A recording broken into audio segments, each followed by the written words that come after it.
Hello, and welcome to another episode of Fables with Aesop. Today's fireside tale is The Dream Hunters, from the Sandman anthology, written by Neil Gaiman. Chapters 1 and 2.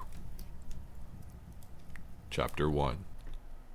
A monk lived in solitude, beside a temple on the side of a mountain. It was a small temple, and the monk was a young monk, and the mountain was not the most beautiful or impressive mountain in Japan.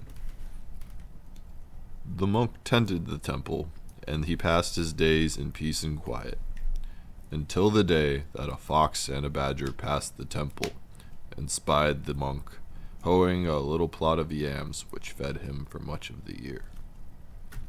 The badger looked at the monk and the temple, and he said, "Let us make a wager. Whichever of us succeeds in driving that man from the temple will keep the place as a home, for it has been many years since pilgrims or travelers came to this temple, and it will be a finer place by far to live than a badger's set or a fox's den." And the fox smiled with her sharp teeth, and blinked her green eyes, and she swished her brush, and she looked down the hill at the temple, and at the monk. Then she looked at the badger, and she said, "Very well, a wager it is." "Each of us will take it in turns," said the badger. "I shall go first." Down in his little garden plot, the monk hoed his yams, and then he went down on his knees, and he weeded the wild onions, and the ginger plants, and the little patch of herbs. Then he cleaned the mud from his hands and knees, and he went into the living quarters at the back of the temple to prepare for that evening's devotions. That night, the moon hung full, huge and silver, in a night sky the color of a ripe plum, and the priest heard a mighty commotion outside his door. There were 5 men in the courtyard, richly dressed and mounted on 5 great horses. They were hairy men. Their leader held a great curved sword. "Who serves in this temple?" he called in a voice like the thunder. "Let him show himself." The monk came forward into the moonlight, and he bowed deeply. "I am the unworthy guardian of this temple," he said simply. "And a skinny, unimpressive runt of a priest you are," boomed the leader. "But who among us can account for the will of the gods? Truly was it said that those who seek after fortune find it as elusive as grasping a rainbow, while those who disdain good fortune and the world often find it beating upon a gong outside their door." To this speech the young monk said nothing, but he raised his head a little, and he looked at the horseman in the moonlight with sharp eyes that missed nothing at all. "Well, do you wish to know what your good fortune is?" "Certainly," said the monk. "Know then that you have been sent for by none other than the emperor himself. You are to travel as fast as you can to the imperial palace, where the emperor wishes to speak with you, and to confirm that you are indeed the person of whom the augurs and diviners have told him. And then you will be raised from obscurity and appointed to minister to the needs of the imperial court, a position which brings with it great fortune and mighty estates. However, know also that if you do not present yourself at the imperial palace before the next day of the monkey, then the auguries go from good to very bad, and the emperor shall, regretfully, be forced to issue your death warrant. Therefore, wait not a single moment, but depart this place before dawn, or risk the emperor's severest displeasure." The horses stamped their feet in the full moon's light. The monk bowed low once more. "I shall leave instantly," he said, and the 5 horsemen grinned, the moonlight gleaming from their eyes and their teeth, and from the metal bridles and decorations of their horses. "But before I leave, I have one question to ask." "And what would that be?" asked the leader in a voice like a tiger's roar. "Why would the emperor send a badger to tell me to come to the imperial court?" said the monk, who had observed that, while the first 4 horses had the tails of horses, the last horse of all had the tail of a badger. And with that, the monk began to laugh, and he walked back into the temple to begin his evening devotions. There was a clattering from the courtyard as the riders rode away, and from the mountainside came the yip, yip, yip of a fox, high and vicious and amused. The clouds covered the mountaintop before midday the next day, and they were dark, full clouds, so it came as no surprise to the monk when the rain began to fall. A hard, drenching rain that bent the bamboo and flattened the young yam plants. The monk, who was used to the weather on the side of the mountain, remained at his devotions and did not stir, not even when the lightning started. A blinding whiteness, followed by the thunder so loud and so deep it felt as if it were being wrenched from the very heart of the mountain. The rain redoubled. It sounded like the beating of 100 small drums, such that the monk could scarcely hear the sound of weeping over the pounding and rattling of the rain. But he did hear someone sobbing, and he went out into the courtyard, where he saw, sprawled upon the ground, where the earth ran like muddy soup, a young woman, soaked by the rain. Her robes, which were of the richest silk, were sopping, and clung to her body like a second skin. The monk was painfully aware of the young woman's beauty, and her body as he helped her to her feet, and walked beside her into the temple where they could be out of the rain. "I am the only daughter of the governor of the province of Yamashiro," she told him, as she stood beside the small brazier, wringing out her garments and her long black hair. "And I was traveling with a party of women and guards over to this very temple, when we were attacked by brigands. I alone escaped. I overheard them say that when this rain lets up, they are going to ride up the mountainside to this temple and burn it to the ground, and kill anyone they find here." While she spoke, she ate a bowl of the monk's rice and a small bowl of yams, gobbling her food hungrily as she stared at the monk with bright green eyes. "Therefore," she said, "let us flee this place, never to return, before bandits come.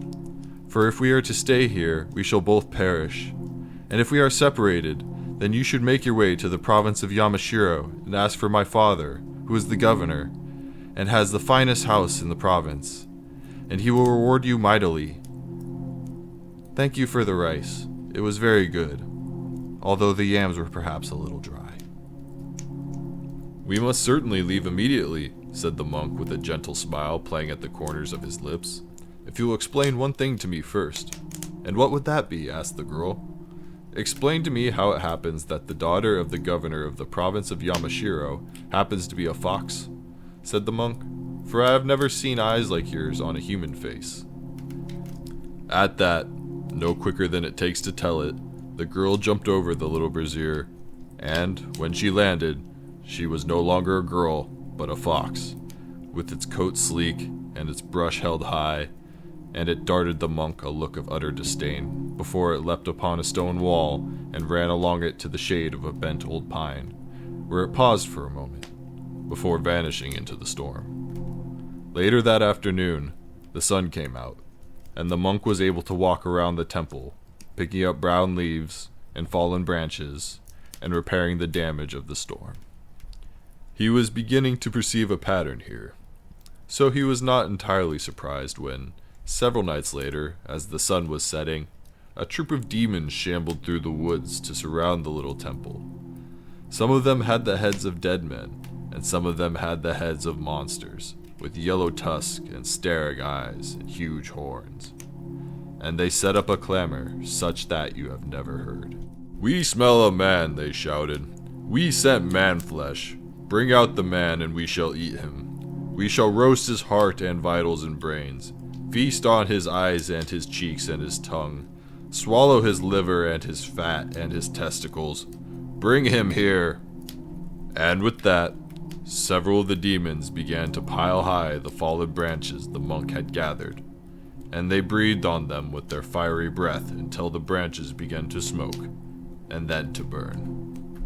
"And if I do not come out," called the monk, "then we shall come back every night at sundown," screamed a demon with a head like a flayed bat, "and make a tumult, until finally, our patience at an end, we shall burn down your little temple, and we shall pluck your charred body from the ashes, and chomp it down eagerly with our sharp teeth." "So flee!" shouted another demon, its face that of a drowned man, flesh swollen, eyes blind and pearl-like. "Flee this place, and never come back." But the monk did not flee. Instead, he walked out into the courtyard, and he picked up a burning brand from the fire. "I will not leave this place," he said, "and I am tired of these performances. Now, whatever you are, fox or badger, take that and that." And he began to lay about him with the burning brand. In a moment, where before there had stood a horde of demons, there was nothing more than a fat old he-badger, who scrabbled and began to run away. The monk threw the burning brand at the badger and struck him on the rear, burning its tail fur and singeing its rump. The badger howled with pain and vanished into the night. At dawn, the monk was half woken from his sleep by a whispering voice from behind him. "I wish to say sorry," said the voice.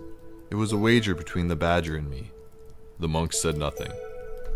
"The badger has fled to another province. His tail burned and his dignity in shreds," said the girl's voice. "I shall also leave, if you desire it, but I have lived my life in a den above the waterfall, by the twisted pine, and it would hurt me to leave." "Then stay," said the monk, "if you will play no more of your foolish fox tricks upon me." "Of course," said the whispering girl's voice behind him, and soon the monk returned to dreams. When he woke properly an hour later, the monk found fox footprints on the matting of his room. The monk caught sight of the fox from time to time, slipping through the undergrowth, and the sight of her always made him smile. He did not know that the fox had fallen violently in love with him. When she came to tell him she was sorry, or perhaps before, when he had picked her up out of the muddy courtyard and taken her inside to dry herself by the fire. But, whenever it had happened, it was unquestionably true that the fox was in love with the young monk, and that was to be the cause of much misery in the time to come. Much misery and heartbreak, and of a strange journey. End of Chapter 1. Chapter 2. Now in those days there were many things walking the earth that we rarely see today. There were ghosts and demons and spirits of all kinds. There were beast gods and little gods and great gods. There were all manner of entities, beings, race, and creatures, both kind and malevolent. The fox was hunting on the mountainside one night after the moon had set and the night was at its darkest, when she saw, by a blasted pine tree, several bluish lights glimmering. Quiet and quick as a shadow, she slipped towards them. As she approached, the lights resolved themselves into strange creatures, neither dead nor alive, which glowed with the flickering blue of marsh gas. The creatures were talking to each other in low voices. "So we are commanded," said the first creature, blue flame glistening on its naked skin, "and the monk shall die." The fox stopped moving then, and concealed herself behind a clump of ferns. "I," said the second, its teeth sharp as tiny knives, "our master, who is a yin-yang diviner of great power, from his studies of the stars and of the patterns of the earth, has seen that, come the next full moon, either he or the monk shall be dead. And if it is not the monk, then it must be our master." "How then shall he die?" asked the third creature, its eyes shining with blue flame. "Hush! Is there anything listening to our counsel? For I feel eyes upon me." The fox held her breath, and pushed her belly down into the earth, and lay still. The three creatures rose higher into the air, and stared down at the dark woods. "There's nothing here but a dead fox," said the first creature. A fly alighted on the fox's forehead, and walked, slowly, down to the tip of her muzzle. She resisted the urge to snap at it. Instead, she just lay there, eyes unfocused and blank, a dead thing. "This is what our master intends," said the first of the creatures. "For 3 nights running, the monk shall have evil dreams. On the first night, the monk shall dream of a box. On the second night, he shall dream of a black key. On the third night, he shall dream that he unlocks the box with the key.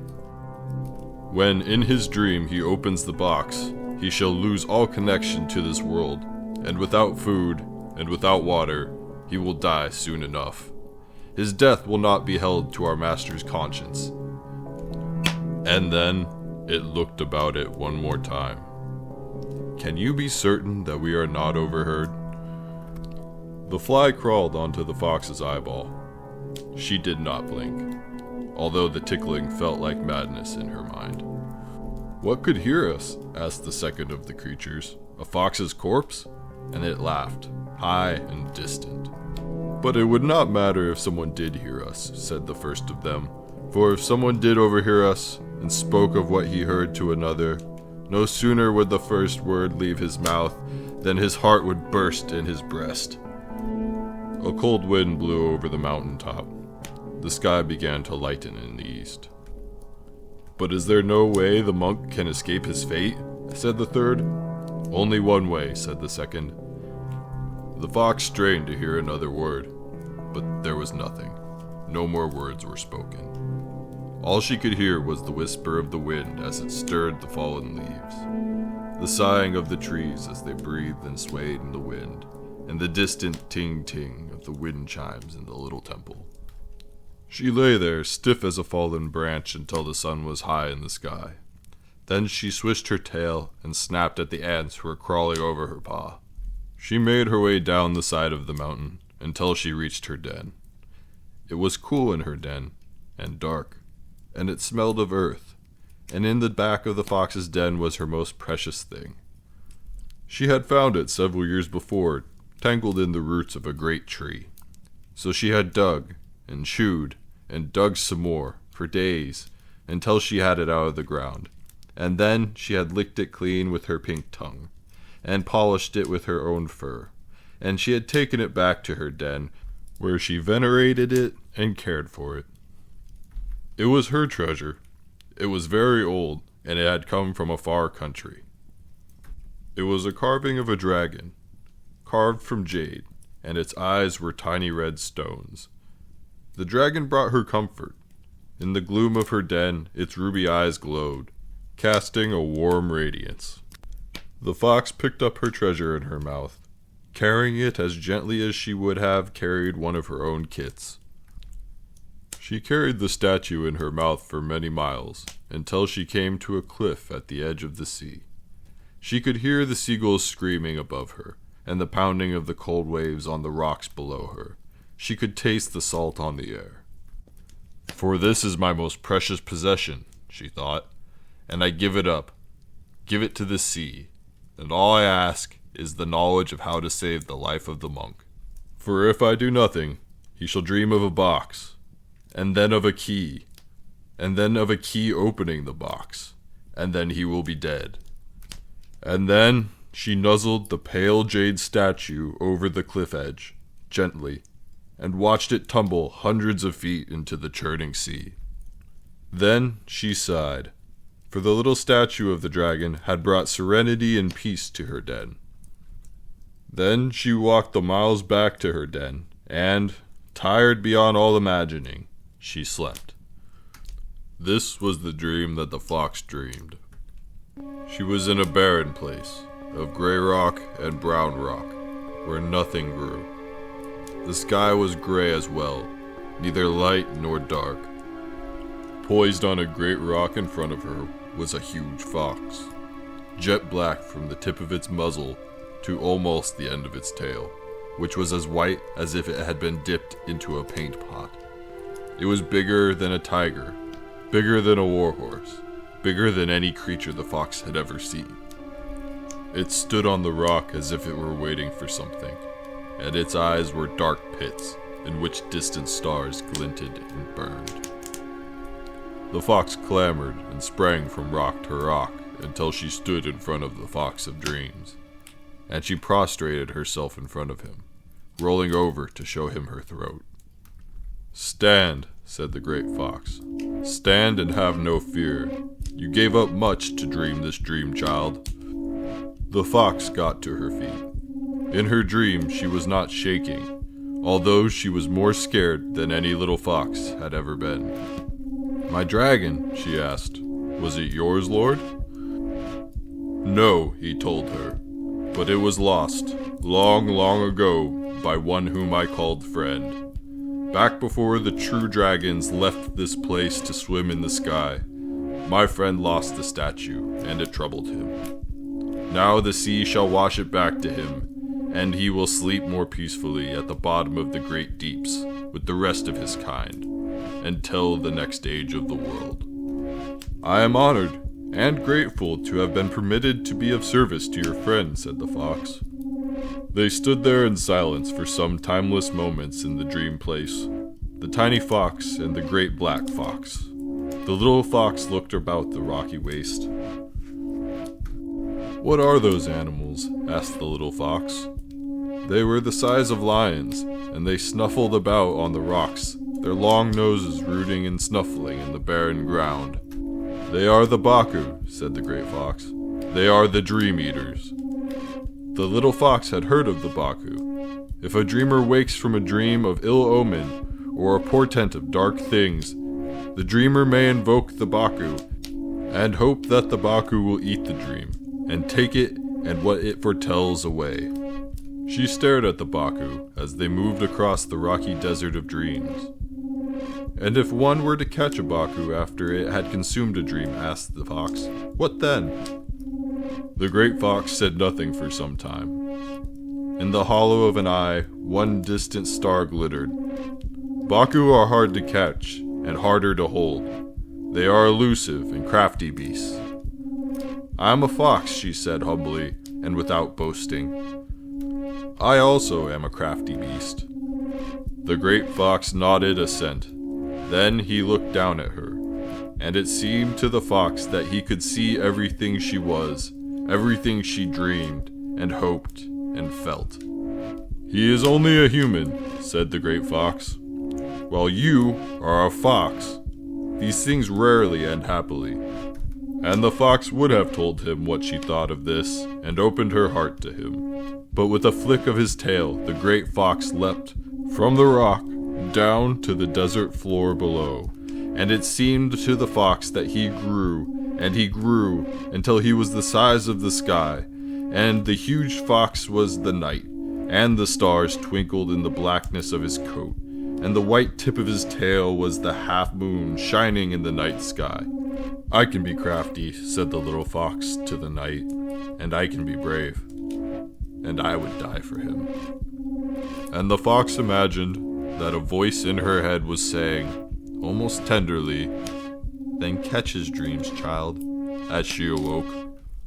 The sun was the golden of the late afternoon, and it burnished the world as the fox stepped into the brush and made for the little temple, stopping only to devour a large frog she found at the edge of the stream, and to crunch it down, bones and all, in a couple of mouthfuls. She drank the cold, clear water of the mountain stream, lapping at it thirstily. When she came to the little temple, the monk was chopping firewood for his brazier. Remaining a safe distance from the monk, for his axe blade was sharp, she said, clearly, as people talk, "May you dream only propitious dreams in the days to come, dreams of good omen and great fortune." The monk smiled at the fox. "I am grateful for your wishes," he said, "although it is not for me to know if my dreams shall be dreams of good fortune or otherwise." The fox stared at him for some time with her green fox eyes. "I shall not be far," she said at length, "should you need me." And when the young monk looked up again from his firewood, she was gone. End of Chapter 2. And thus, dear listener, ends this part of our tale. But fret not, for there is more to come. Feel free to subscribe and hit the alerts icon so you don't miss the next episode. Until next time, farewell.